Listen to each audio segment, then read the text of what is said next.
How many times have you said, "I swear to God it's true," or "I swear to my mother I didn't do that"? Probably more than you can count. But there's a direct command from Jesus Christ that most Christians simply ignore. Do not swear at all. Yes, you heard correctly.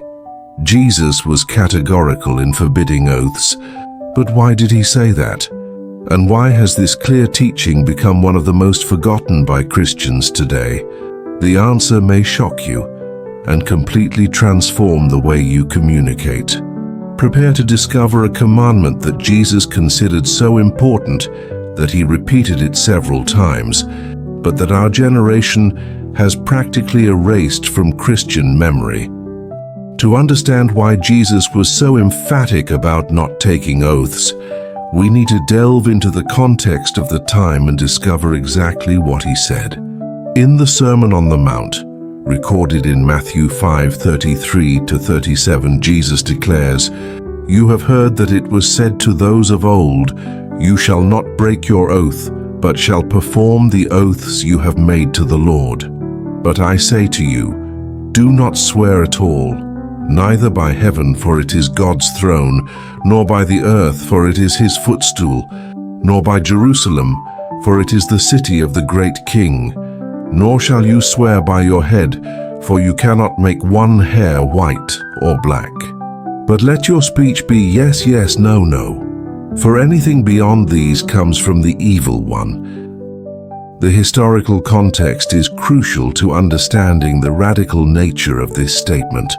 In first-century Jewish culture, oaths were an extremely common and complex practice. The scribes and Pharisees had developed an elaborate system of oaths with varying degrees of obligation. They believed that some oaths were more binding than others, depending on how and by what one swore. For example, swearing by the temple was not considered as serious as swearing by the temple's gold.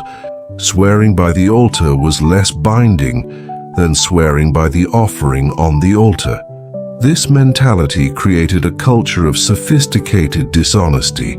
People developed ways of making promises that sounded solemn and convincing, but which had legal outlets. It was like having your fingers crossed behind your back while making a promise. Religious leaders taught that you could break an oath if it wasn't made using the correct formula, or if it didn't invoke God's name directly. Jesus, in his divine wisdom, realized that this entire system was a complete corruption of the integrity God desires of his children.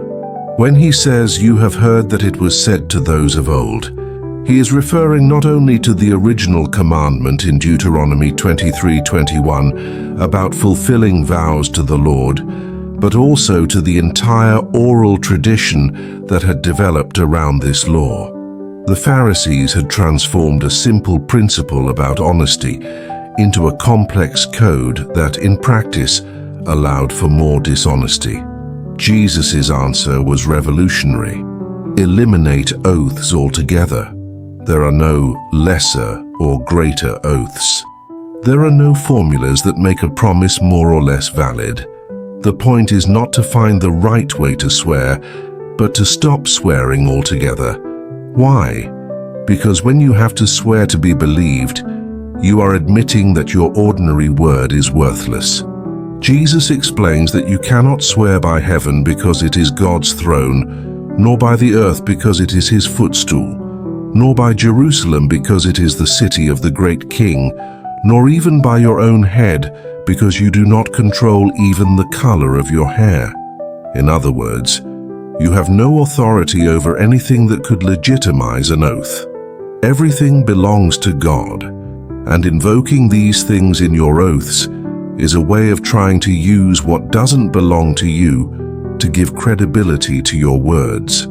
The Apostle James echoes this teaching in his letter, saying, "Above all, my brothers, do not swear either by heaven or by earth or by any other oath, but let your yes be yes, and your no be no, so that you will not fall under condemnation." James 5:12. This shows that this was not just an isolated teaching of Jesus, but a fundamental principle that the apostles continued to pass on to the early church. The alternative Jesus proposes is simple but profoundly challenging. Let your speech be yes means yes, no means no. This means that your word must be so trustworthy, your integrity so consistent, that when you say yes, everyone knows it is yes. And when you say no, everyone knows it is no. There is no need for oaths, elaborate promises, or additional guarantees. Your reputation for honesty should be your only credential. Jesus concludes this passage with an alarming statement. Whatever goes beyond this comes from evil. The Greek word used here for evil is poneros, which refers to moral evil, to that which is intrinsically corrupt. Jesus is saying that when we need more than a simple yes or no to be believed, we are operating in dangerous spiritual territory. We are admitting that our integrity is not enough, and this opens the door to the systematic dishonesty that characterized the religious leaders of his time. Now you might be thinking, but that was 2,000 years ago. We don't have Pharisees creating complex oath systems these days. Really? The truth is, our modern society has developed its own sophisticated versions of what Jesus condemned, and we often don't even realize how we're reproducing the very same patterns he criticized. Think about how many times a day you hear or use expressions like, "I swear by God," "I swear by my family," "I swear by the memory of my mother," "I promise by all that is holy," "I give my word of honor," or even the casual, "I swear it is true." Each of these phrases is exactly what Jesus prohibited. We are invoking sacred or important things to give credibility to our words, implicitly admitting that our ordinary word is unreliable. Even more serious is how this practice manifests itself in important contexts of modern life. In the business world, elaborate contracts running dozens of pages long exist because we don't trust people's words. Lawyers create clauses upon clauses because we know people look for loopholes to avoid fulfilling their promises. Guarantee systems, bonds, and insurance exist because our society operates under the premise that people won't naturally keep their promises. On social media, we constantly see people making emphatic statements to be believed. "I swear this really happened. I promise I'm not making this up. Check it out, it's true." Why do we feel this need? Because we live in a culture where lying has become so common that we need reinforcements to be taken seriously. In the religious sphere, the situation is even more worrying. Many Christians make solemn vows or sacred commitments to God, as if their normal promises weren't serious enough for the Creator. Special rituals, elaborate ceremonies, and public declarations are created to give weight to commitments that should be natural in the life of faith. This precisely reproduces the Pharisaic system that Jesus condemned. The culture of oaths also manifests itself in modern politics. Candidates make campaign promises that everyone knows can be broken, so they need to take solemn oaths to try to convince voters. Officials swear to tell the truth in court, as if they would lie in other circumstances. Witnesses place their hands on the Bible to swear, using the Holy Book as a tool to lend credibility to their testimony. But perhaps the most everyday and revealing example is how we treat our children. How many parents have said, "Son, promise Mum you won't do that again," or "Swear you did your homework"? Without realizing it, we are teaching future generations that there is a difference between a common word and a promised or sworn word. We are creating categories of honesty, just as the Pharisees did. The digital age has intensified this problem. Fake news, deepfakes, and image manipulation are so common that we have developed a constant need to prove everything. We need fact checks, seals of authenticity, and multiple confirmations because we no longer trust people's word. Lying has become so systematic that we've created an entire industry trying to separate truth from falsehood. In the corporate world, we constantly see executives making sworn statements to try to restore trust after scandals. Politicians make solemn promises in times of crisis. Religious leaders make public vows to regain credibility. All of this shows that we live in a society where the common word has lost its value, and we need special rituals to try to regain lost trust.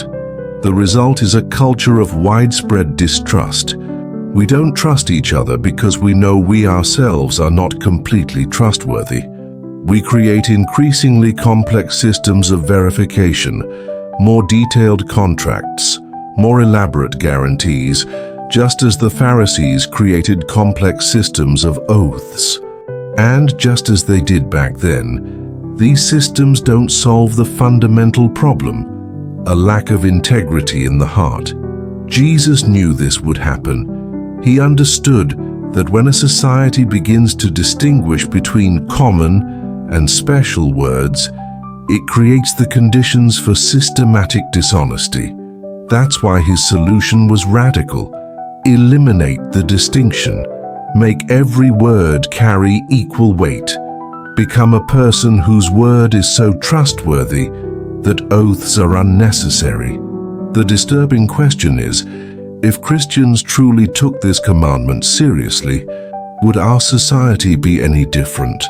If every follower of Christ were known for never needing to swear because his word always holds true, what impact would that have on the world? The answer is that we would be experiencing the kind of social transformation Jesus always intended, a community where integrity is so natural that artificial systems of credibility become obsolete. Now we come to the most challenging point of this reflection. It's easy to understand what Jesus said. It's possible to see how our society reproduces the same errors of the Pharisees. But the question that really matters is personal and painful. What about you? What is the state of your word? When you say yes, do those around you know they can trust you completely? When you say no, do they respect your decision without questioning your sincerity? If you're being honest with yourself, you're probably feeling a growing discomfort. Most of us would discover upon honest analysis that our word doesn't carry the weight it should.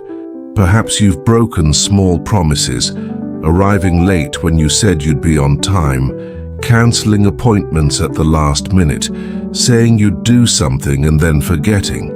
Or perhaps they were larger promises, unkept financial commitments, broken words in relationships, broken marriage vows, promises made to children that never materialized.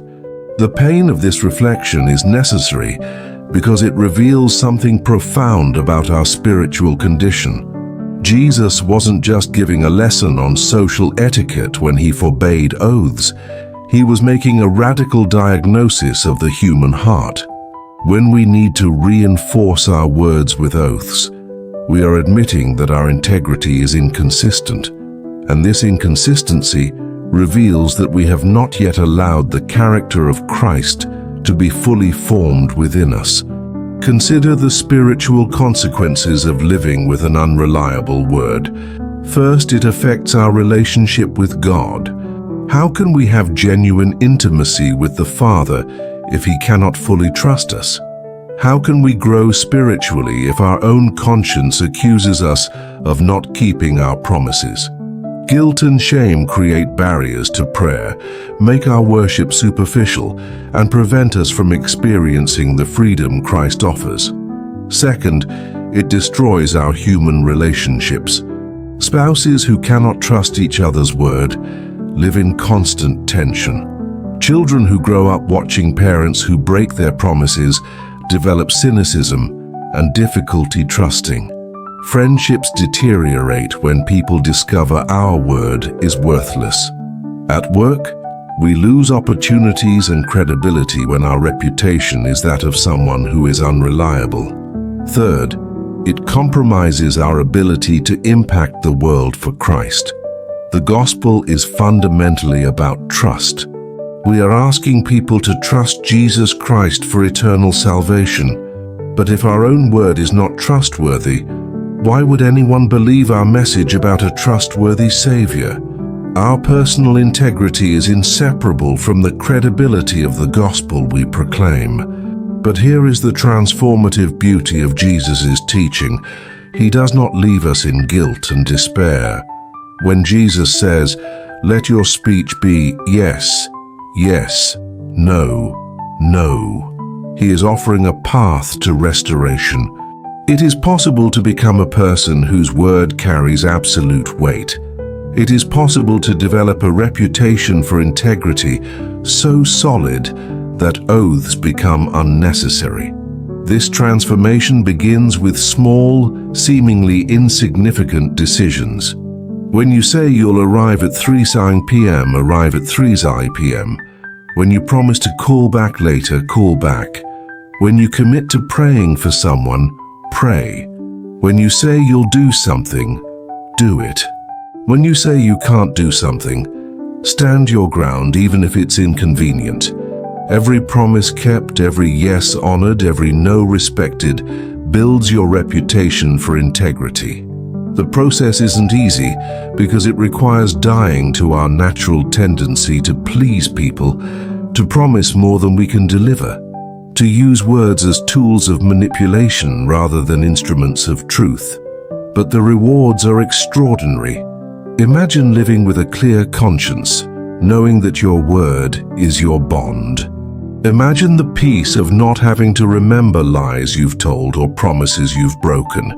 Imagine the freedom of not having to constantly explain yourself because everyone knows that when you speak the truth. Most importantly, imagine the spiritual impact of this transformation.